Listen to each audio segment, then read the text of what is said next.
ជំរាបសួរបងប្អូនអរគ្នានៅក្នុងវីដេអូនេះខ្ញុំមកចង់បង្ហាញបងប្អូនអរគ្នាអំពី Zonet មាន motor អីខ្លះអញ្ចឹងនៅផ្នែកខាងលើនេះគឺមានជា motor កាត់ដែកដែលទំហំផ្លែ305 មីលីម៉ែត្រលេខកូដ LC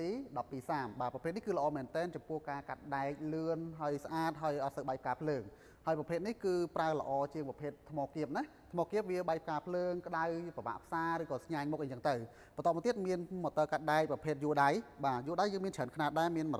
136មាន150ចឹងទៅអញ្ចឹងតើតោងជាមួយ motor កាត់ដែកប្រើថ្មនេះងាយស្រួលចល័តឡើងខ្ពស់ផ្សេងៗគឺល្អមែនទែនជាប្រភេទប្រើថ្ម18វ៉ុលទៀតហើយខាងក្រោមនេះយើងមានជាប្រភេទ motor ឆាបបាទ motor ឆាបនេះយើងមានជាប្រភេទຂະຫນាតធំ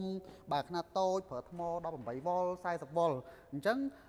អ្វីដែលពិសេសមួយទៀតនោះគឺយើងមានជា motor កាត់ខ្សែភ្លើងបាទ motor កាត់ខ្សែភ្លើងនេះគឺប្រើថ្ម18វ៉ុលហើយប្រភេទនេះគឺ made in Japan តែម្ដងគុំក្នុងប្រទេសជប៉ុនហើយទំហំផ្លែគឺ